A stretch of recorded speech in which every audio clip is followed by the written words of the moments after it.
자, 운동의 가장 중요한 거.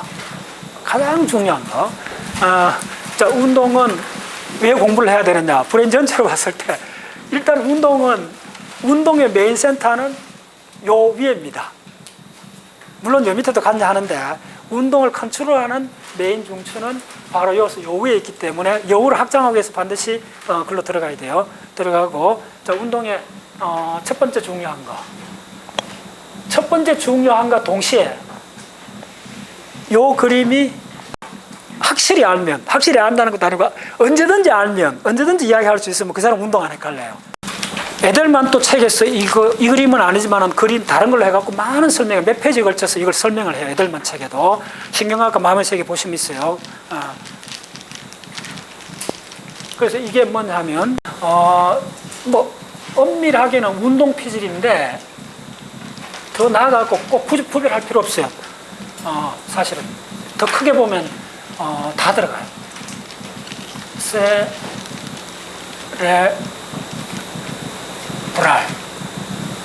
대뇌 피질이죠. 세레브랄 코텍스. 자, 그 다음에 있는 계층이 4계층이에요. 두 번째 계층이 뭐냐면 스트레이텀이에요. 두 번째, 하이라키가 굉장히 중요합니다. 운동은 하이라키입니다. 브레인의 다른 영역도 사실은 하이라키 개념이 굉장히 중요한데 운동이야말로 하이라키 개념이요. 패러럴 아닙니다. 네. 그렇지. 애들만하고 같이 연구했던 토로니가 계속 이야기하는 거, 다른 대가들도 뭐라 그러냐면 왜 운동은 의식 안 되는가? 운동은 거의 의식 안 됩니다. 운동 결과, 마지막 단계는 의식이 되는데 운동의 과정은 의식 안 되는 이유가 뭐냐면 운동 경로는 대부분 선형적이기 때문에, 리니어하기 때문에. 그러니까 뭐냐면 패러럴이 아니라는 거예요. 아시겠어요? 대뇌 피질은 상당히 패러럴이기 때문에 의식이 되는데 운동은 그러니까 위에서부터 아래로 선형으로 내려온다는 거예요. 네, 그렇기 때문에 의식이 안 된다는 거예요. 그러니까 하이라키가 있다 그 말이죠. 자, 이쪽은 뭐냐면 이쪽은 D1입니다. 그 다음에 D2R입니다. 이건 무슨 말이냐면 스트레이텀 굉장히 큰 조직이죠. 스트레이텀의 리셉터가 수십 가지 종류가 있는데 그 중에 D는 뭐냐면 도파민 리셉터 1, 도파민 리셉터 2, 요거 두 개로 갖고 소매 코다타하고 포토만에 있는 뉴런들의 시냅스에 이 두 채널 중심으로 봐야 된다는 게 기본 이론입니다. 운동에 있어서는. 네, 그래서 어떻게 늘어오느냐 하면, 자, 늘어오는 걸 잘 보세요. 세레브랄에서 대뇌 운동 피질에서 D1R로 내려오는 거하고 D2R로 내려오는 이 두 패러런 평형 이 운동로가 안 섞이고 그대로 들어와요. 달라요. 완전히 다른 집안이에요. 이 두 집안이. 예. 그래서 어떤 신경 조직을 갖고 이야기하는 게 아니고 이온 채널 리셉터로 갖고 분류한다는 게 이게 아주 특이한 거예요. 이쪽은. 자, 그 다음에 세 번째 계층이 뭐냐 하면 이 세 번째 계층에서부터 계속 헷갈려요. 이 계층이라는 개념이 운동에서는 핵심 개념입니다. 계층을 헷갈려버리면 몰라요. 이거 아파트 같으면 이거 가장 높은 층이에요. 이게 중간층이고 그 다음에 요층에 있는 거는 사촌들이요. 같은 계열이요. 요 항열 따져왔다 해야 돼요. 이 항열에 있는 이 돌림자로 갖고 하잖아요. 돌림자. 항열 같은 형제끼리는 같은 돌림자 쓰잖아요. 이쪽 돌림자는 뭐냐 하면 G요. G, P, E요. 자, 요 E에 손을 벌벌 떨면서 해야 돼요. 이거 헷갈리면 운동 다 헷갈려버려요. G, P, E요. 혹시 E가 뭐 약점자 아는 사람? 그렇지. 기분 좋다. 우리 박자 세원들. 그렇지. 그 정도 되면 이제 이게 공부할 맛이 나요. 익스터널이다. 예. 그러면 요거다가 또 항열 같이 G, P, I를 쓰고 싶어지지. 그러면 이 집안 콩가리 집안 돼버려요. 예. 여기서 한번 이걸 극복해야 돼요. 이 항열이 누구나 다 GPI를 찍고 싶어요. 같은 항열로. 예, 같이 붙어 있고 거의 뭐 한행지처럼 보이고 하는데 속으면 안 돼요. 야들은 삼촌하고 조카뻘이요. 같은 항열 아니요. 야는 삼촌이요. GPI는 조카요. 말로만 안 돼요. 그러니까 요 밑에 들어온다고. 사실은 운동에서 가장 중요한 게 요거예요. 이걸 헷갈리기 때문에 나중에 책을 보면 볼수록 막 요 간단한 것 때문에 그래요. 이쪽에 학렬이 누구냐 하면 이 사촌형이 이쪽 같은 학렬이 누구냐 하면 서브살라믹 누클레어스입니다. 자, 여기다가 내가 안 적을 때 적어 놓았어요. 파킨슨 걸린 사람들, 삼성병원에도 그렇고 전 세계로 많이 하는 치료가 뭐냐면 전기침을 8 꼽습니다. STN에다가. 운동성의 핵심이라는 걸 느껴지죠? 파킨슨 운동을 못하는 거잖아요. 더들 떠는 거잖아요. 여거 하면 아주 극적인 효과를 봐요. STN에. 파킨슨병에. 그럼 뭐 감 잡아야 돼요. 야가 GPE하고 같은 학렬이라는 거. 네. 자, 이제 이 집안의 막내뻘 학렬이 요까지 가야 돼요. 자, 이거 왜 이렇게 크게 했을까? 자, 여기는 이제 막내뻘 학렬이 마지막 학렬입니다. 야들은 출력단입니다. 첫 번째, 운동, 그러니까 이 대뇌 기저핵이라는 게 브레인 전체. 자, 혹시 처음 듣는 사람들 이야기해 줄게. 대뇌 기저핵을 공부한다는 게 뭐냐면 브레인 이렇게 돼 있습니다. 자, 빨리 지금까지 스피널 코드가 이렇게 있었죠. 메둘라가 있었죠. 폰스가 있었죠. 그 다음에 미드브레인이 있었죠. 그 다음에 살라머스가 이렇게 있죠. 됐어요. 그 다음에 어떻게 되느냐. 대뇌 피질이 이렇게 됐잖아요. 이거밖에 없어요. 브레인은. 됐죠? 여기서 지금 오늘 운동 이야기는 어디서 전개되느냐 하면요. 운동 이야기는 여기서 전개돼요. 여기서. 이만큼 커요. 이걸 뭐라 그러냐 하면 대뇌 기저핵이라고 해요. 왜 그러냐면 대뇌는 뭐냐면 세레브랄 이게 대뇌거든요. 대뇌에 이걸 에델만은 뭐라 불렀어요? 혹시 아는 사람? 여 밑에 있는 걸 항상 에델만이 부르는 이름이. 다른 전문가도 그걸 불러요. 서브코티칼 들어보셨어요? 네. 그 말을 일반적으로 많이 씁니다. 무조건 서브코티칼을 많이 써요. 이게 코티칼이잖아요? 코티칼이면 이 피지를 제해놓고 무조건 여 밑에 있는 요거는 또 아닙니다. 살라머스까지 이러다. 저 브레인을 공부할 때 항상 요까지 하고 브레인은 3등분으로 요거 하나, 그 다음에 살라머스 독립적으로 봐야 되고, 그 다음에 피질이 덮였어요. 그 다음에 여기에 이 무주공산, 예, 몽골총 같은 이 무주공산에 들어가 있는 이 징기스칸 제국에 해당되는 게 바로 뭐냐면 대뇌 기저귀예요. 대뇌 기저귀를 모르면 브레인 반을 모르는 거예요, 사실은. 그래서 이 대뇌 기저귀 하는 일이 뭐냐 하면 딱 한마디로 굉장히 복합적인데 운동이에요, 운동. 자, 운동인데 운동을 출력하는 건 아니요. 운동 일부 있긴 한데 여기서 거의 한 80%는 뭐냐면 운동을 학습하는 거예요. 됐나요? 운동 출력하고 학습. 운동 출력은 누가 해요? 야들이 하잖아. 이해됐죠? 손발이 하잖아. 네, 손발이 해요. 그러니까 이쪽이 시원찮으면 손발이 수그럽다 그러잖아요. 네, 다 그런 이야기 하잖아요. 그러니까 이거 잘 알아야 돼요. 그러니까 하나하나 이렇게 딱 운동 출력하는 건 야들이 해요.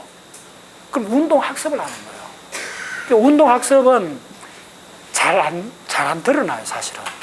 우리가 기타를 치다든지 자전거를 배운다든지 이런 게 운동 학습인데 인간의 기술 문명이 전부 다 여기 있어요, 사실은. 그래서 요걸 대뇌 기저핵이라고 해요. 다른 말로 서브코티칼 누클레어스예요. 네. 기저핵이요. 대뇌 기저핵. 자, 그다음 또 한 가지 용어 또 미리 정리할게요. 전뇌 기저핵은 뭐예요? 전뇌 기저핵. 요거 굉장히 헷갈려요. 대뇌 기저핵은 워낙 크기 때문에 안 헷갈리는데 전뇌 기저핵은 뭐냐면요. 어렵습니다. 요건 요렇게 그래 나타나는데 대략 요쯤에 있는 겁니다. 전뇌 기저핵은 뭘 말하느냐 하면 마이넬텍을 말해요. CH4 아스콜린 센터를 말해요. 요거 쪼면 핵이요. 근데 그거 굉장히 중요해요. 전뇌 기저핵이 왜 중요해요? 또 물어보자. 또 왜 중요해요? 자, 요거 있는데 이 전뇌 기저핵은 대뇌 피질 전체를 깨워주는 역할을 해요. 오케이? 이 전체를 깨워주는 역할을 해요. 전뇌 기저핵이. 이게 아세틸콜린 시스템이 때문에 그렇습니다. 오케이? 됐죠? 그래서 오늘 공부하는 거는 이 브레인의 이 가운데 있는 이 거대한 대륙을 공부하는 거예요. 아시겠어요? 네. 그건 중요합니다. 그래서 이쪽 대륙은 학습을 하는데, 자, 운동 학습의 특징이 뭡니까? 농구를 한다, 축구를 한다, 골프를 친다, 다 그게 뭐죠? 예, 뭐냐 하면 감독. 있다는 거예요. FM이 있다는 거예요. 그래서 뭐라 그러죠? 따라한다 그러잖아요. 농구 선수든 뭐 축구 선수든 일단 어느 선수가 되려면 코치한테서 그대로 따라 배우잖아요. 그게 하이라키가 있다 그 말입니다. 그렇게 생각하시면 돼요. 운동학습은 대부분 하이라키가 있습니다. 자, 대뇌 기적은 운동학습이다. 운동 출력이 아니다. 그렇기 때문에 우리한테 직접적으로 잘 안 느껴져요. 그래서 어려운 거예요. 오케이? 됐어요? 자, 요게 운동 출력부하고 연결되는 부위입니다. 이게. 그래서 이야기하는 거예요. 이 전체는 운동학습입니다. 운동학습이고, 이쪽이 뭐냐 하면, 자, 이쪽이 GP, 자, 막내, GP, 여기 바로 I입니다. 인터널입니다. 자, 근데 이렇게 적고 났더니 이 공간이 너무 넓어. 혹시 요거다가, 요거 사촌이 있어. 같은 형제가 있어. 혹시 아는 사람? 대뇌 기저역의 출력부라고 내가 한 10년 전에도 강조했고, 몇 번 강조했어요. 그거 헷갈리면 운동 다 무너져요. 야하고 완전히 다른 부위에 있는데 실제로 알아봤더니 조직학적으로 같고 진화적으로 같고 진화적으로 하는데 헤어지는 거야. 무슨 말이 있어요? 한 형제였어. 그 형제를 찾는 게 운동학습의 관건입니다. 첫 번째 여기서 헷갈려요. 야하고 한 형제처럼 안 보여요. 근데 야들이 같은 레벨에 있어요. 근데 여기서 가장 중요한 게, 자, 내가 강조를 천천히 해드립니다. 운동에서 가장 핵심은 GPI가 대뇌 기저역의 운동 출력부라는 건 교과서 나와요. 그런데 야하고 형제가 있어요. 그 형제를 찾아야만이 운동 이야기 이론의 거의 30% 해당돼요. 그걸 헷갈렸기 때문에 운동은 공부를 해도 자꾸 헷갈리는 거예요. 이 형제가 누굴까요? 서브텐시아 니가라 컴팍타는 도민성이고, 이거는 흑질 선조로 가갖고 파킨슨병 관계되는 거고, 요거는 뭐냐면 서브텐시아 니가라 넥티쿨라 거물핵인데, 요게 바로 야하고 진화적으로 같은 핵입니다. SNR입니다. 이게 가장 중요한 지식이에요. 네, 요거 구별 못하면 운동 공부 포기할 정도로 헷갈리게 돼요. 이게 바로 서브텐시아 니가라 R입니다. C는 아니요, R입니다. 그래서 이거 반드시 이걸 구분하셔야 돼요. 완전히 다릅니다. 자, 이거 얼마나 커요? 무지하게 큰 거예요. 네. 이게 출력부입니다. 됐죠? 자, 지금부터 그러면 선을 한번 꺼보세요. 요게 원래 진화 양상에서 요게 최초로 먼저 나온 거예요. 진화적으로. 이걸 뭐라 그러냐면 디렉트 패스웨이라고 그래요. 그 유명한 선조체의 대뇌 기저역의 운동 출력의 디렉트, 인디렉트 나눌 때 요걸 디렉트라고 그래요. 그러면 이게 GPI로 가든 SNR을 가든 상관없어요. 여기로 가요. 그게 굉장히 복합적이에요. 여기로 가기도 다 또 달라져요. 됐죠? 요게 디렉트 패스웨이예요. 디렉트 패스웨이예요. 운동의 디렉트 패스웨이, 인디렉트 패스웨이를 구분 못하면 운동학습은 아예 그냥 깡그리 모른다고 생각하시면 돼요. 이거 구분 못하면. 됐죠?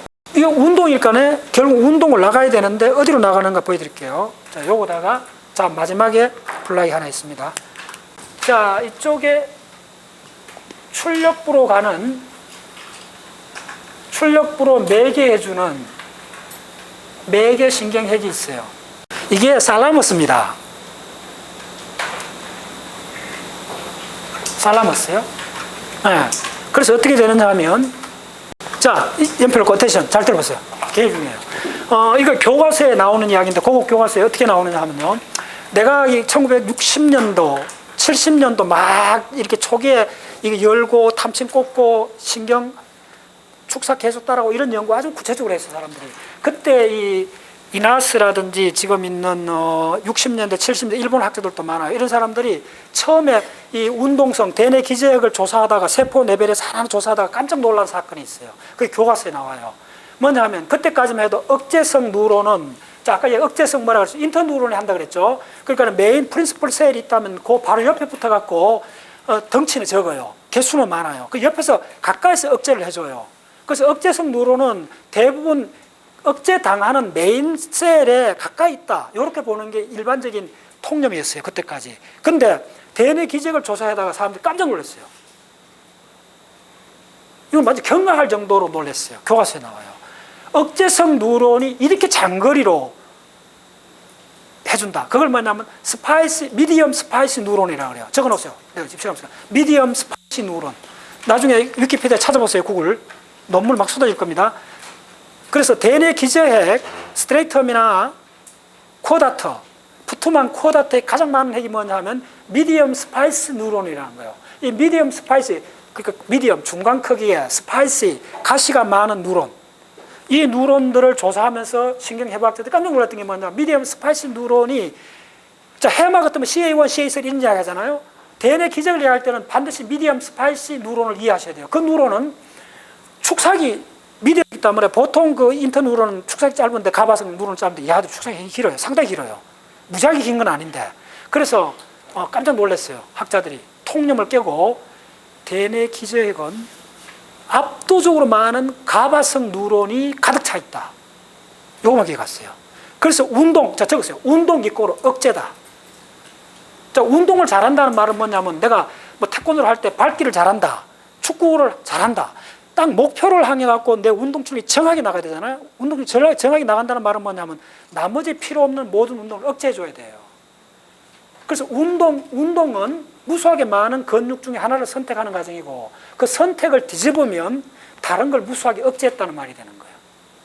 됐죠? 그래서 운동 이꼴 억제라 적어야 돼요. 억제 이꼴 선택이라 적어야 돼요.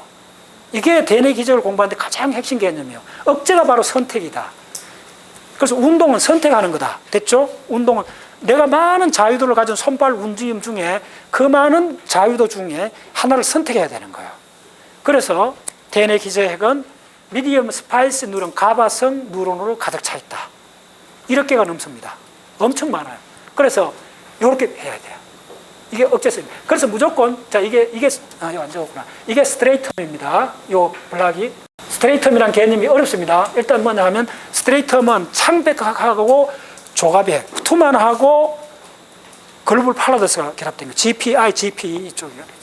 요건데 스트레이텀하고 이건 전부 다 스트레이텀입니다. 자, 어텐션. 이 계층은 전부 다 선조체에 있는 거기 때문에 선조체에 있는 모든 핵은 무조건 억제성이라고 기억해 두면 돼요. 그러면 이제 운동이 풀려요. 무조건 억제요. 자, 그럼 이제 무조건 억제해 보세요. 얼마나 재밌는가? 재밌는 게 금방 이제 그려져요. 야도 스트레이텀 안에 있으니까 야도 억제네? 억제해 주면 돼요. 야도 스트레이텀에 있으니까 야도 무조건 밑으로 억제네? 억제 천지입니다. 억제네. 행동을 억제를 잘하는 사람은 뭐라 그러냐면 조심스럽다 그래요. 멘탈의 균형이 약간 깨지면 일어나는 게 부산합다 그래요. 어디 자리를 앉아도 대충 이렇게 앉고 남이 뭐 이렇게 불편하게 지나가도 이렇게 신경 안 쓰고 이렇게 있을 수 있는 거예요. 그게 왜 그러냐 하면 억제 메커니즘이 원활하게 작동 안 해서 그런 거예요. 억제가 전부 다입니다. 자, 빨리 하겠습니다. 그 다음에 어떻게 되느냐 하면 GPE가 스트레이텀에 있으니까 STN을 억제해요. 됐죠?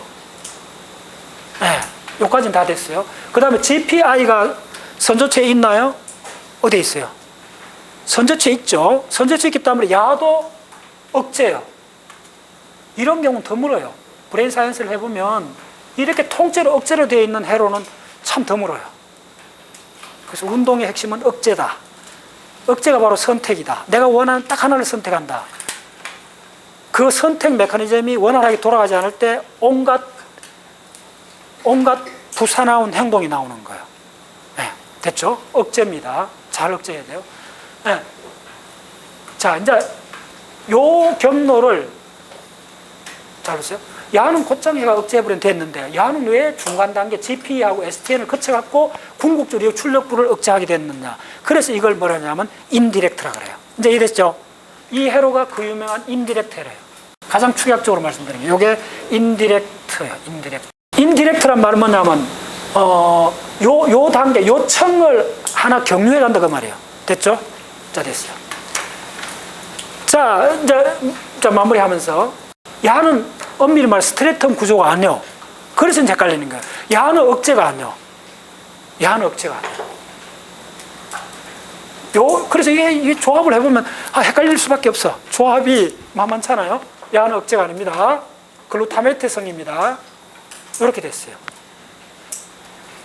자, 그 다음에 이 코텍스에서 늘어오는 거는 무조건 하고 글루타메이트입니다. 억제가 아닙니다. 이렇게 돼 있어요. 이 루트를 옛날에는 그런데 최근의 논문에서는 이 루트를 따로 불러요. 이걸 뭐라 그러냐면 하이퍼 디렉트라 그래요. 하이퍼 디렉트 패스. 세 가지가 있어요. 자, 그러면 운동을 선택한다는 말은 뭐냐 하면 이 회로를 돌리면 이 살라머스가 일단 흥분해야 릴레이를 해주잖아요. 그러면 흥분한다는 말은 이 브레이크가 풀려야 돼요. 억제가 탈억제가 돼요. 이게 탈억제가 되려면 야가 억제가 돼줘야 돼요. 네, 그 과정입니다. 그걸 내가 도표로 그려볼게요. 타임 도메인 상에서 자, 이쪽에서 코텍스에서 지금 내가 어떤 원하는 행동을 해야 되는 상황이 왔어. 화살표 3개. 여기 시간축입니다. T축에서 왔어요. 이 3개를 따라주면. 그러면 요 스트레이텀, 포트만하고 커다트에는 그대로 와요. 요 시간대에만 내가 흥분을 해요. 자, 그대로 따랐어요. 그러면 이어서, 이쪽, 이어서 분비하는 거는 글루타메이트예요. 화살표는 무조건 글루타메이트예요. 근데 여는 가바예요, 가바. 가바가 억제죠. 네. 자, 그럼 그대로 해보세요. 글루타메이트가 와갖고, 야가 흥분했잖아요. 야가 흥분하면, 여기 신경세포가 있어요. 피라미드 세포 있다 합시다. 그럼 이게 쭉 이렇게 와갖고, 이쪽에 있는 한 세포를 만나요. 그런 이야기입니다. 만나는데, 지금 야가 가바를 분비했다는 거예요, 가바를. 여기에 한 세포가, 이쪽에 있는 세포입니다. 너무 기네. 이렇게 해갖고, 요 시냅스가 됐어요. 그러면, 요 시냅스가 된 요 세포가, 요거 있어요. 이쪽 세포요. 이렇게 돼 있어요. 무슨 상황이냐 하면, 이어서 가바를 분비한 거예요. 가바를 어디서 분비했어요? 요거에 가바를 분비한 거예요. 야가.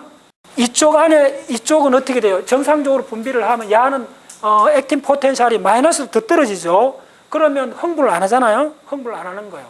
그게 억제했다는, 가바를 분비했다는 게 흥분을 억제했다는 거예요. 이렇게. 자, 그럼 요게 억제됐어요. 그러면, 자, 보세요. 타임 도메인상이 어떻게 돼요? 이 그림을 보면.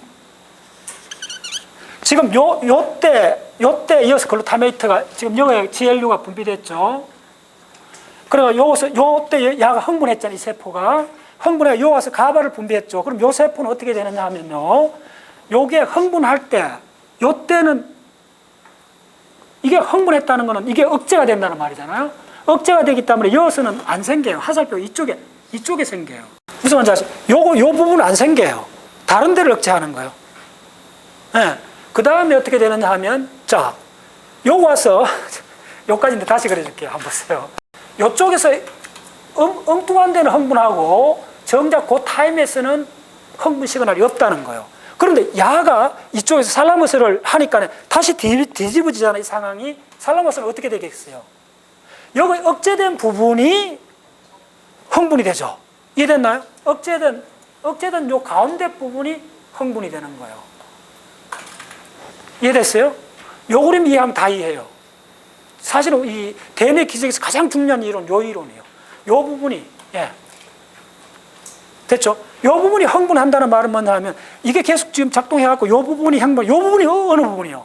내가 원래 어떤 아름다운 꽃을 보고, 와, 기분 좋았는 그 순간이에요. 누굴 보고 내가 아는 사람 보고 악수를 딱 하는 순간이에요. 됐죠? 그러면 내가 운동이 나가야 되잖아요. 손이 나가야 되잖아요? 손이 나간다는 말은 뭐냐 하면, 요 지금 세 개가 어쨌든 여기까지 와줘야 돼요. 됐죠? 그 다음에 어떻게 되면 여기서는 억제가 아니에요. 여기서는 그냥 가요. 요렇게 가요. 그러면 요대로 가면 이 대뇌 피질의 특정한 부분이, 요 부분이 이제 바바박 하고 흥분을 하는 거예요. 요렇게 예를 들면 이렇게 흥분을 하는 거예요. 이 부분이 어디냐면 바로 이 부분이었다는 거예요. 같은 거였다는 거예요. 자, 무슨 말이냐 하면, 내가 요렇게 어떤 상황을 요렇게 대뇌피질 흥분했다는 거예요. 됐죠? 그래서 요 부분, 요게 만약에 단 10초 만에 일어났다 합시다. 이게 딱 시간이 흘러가는 시간축으로 봐야 돼요. 예. 12시 12시 정각에서 나 10초 동안에 내 친구를 만나서 악수를 했다고 생각하면 돼요. 그럼 내 운동 출력이 나가야 되잖아요. 그걸 보면, 자, 이렇게 오면, 여기까지 오면 그 부분만 흥분하지 않아요. 됐죠? 그 부분만 흥분하지 않는데, 그 부분만 억제를 당했어요. 요 억제 당했기 때문에, 그 부분이 요 같은 거잖아요. 억제 당했기 때문에, 요쪽에서 그걸 또 억제하니까 이번에는 요걸 억제하는 거예요. 요쪽 가면. 자, 이제 이해했나요? 무슨 말인지 내가 처음 이야기했죠. 왜 운동이 어려웠냐? 10년 동안 공부해도 매끈매끈해요. 우리 브레인의 인식작용과 달라요. 뭐냐면, 우리 저 옛날에 필름을, 네거티브 필름 있고 포지티브 필름 있잖아요. 이걸 몇 번 바꾸는 과정이에요. 우리 일상생활에서는 거의 안 일어나요, 이런 게. 일상적으로는. 그렇기 때문에 운동이 그만큼 어려워요. 그래서 요 그림 그려보면 알아요. 따라왔나요? 그래서 지금 요 흥분했던 요 부분이, 자, 요 부분이 억제를 안 하고 있잖아요. 요 부분이 억제를 안 하니까 이게 탈억제가 되는 거예요. 탈억제니까 요 부분이 흥분을 하는 거예요. 그리고 올라가 봤더니 피질에서 그거에 해당되는 그 부분이 다시 흥분하는 거예요. 그게 뭐냐면 우리가 어떤 대상에 대해서 계속 어텐션을 하고 그 사람에 맞춰서 행동을 할 수 있다는 이야기예요, 이게. 그 다음은 이제 우리가 배웠던 거예요. 운동 피질로 갔잖아요. 그 다음 피질 척수로 늘어오든지 다른 걸 쭉 타고 척수로 늘어오면 돼요. 그러니까 이거는 뭐냐면 운동 선택이 되죠. 확실해졌죠. 이제부터 여러분들 운동 선택이 뭔가, 운동 출력하고 운동 선택을 완전히 구별해 보셔야 된다는 거예요.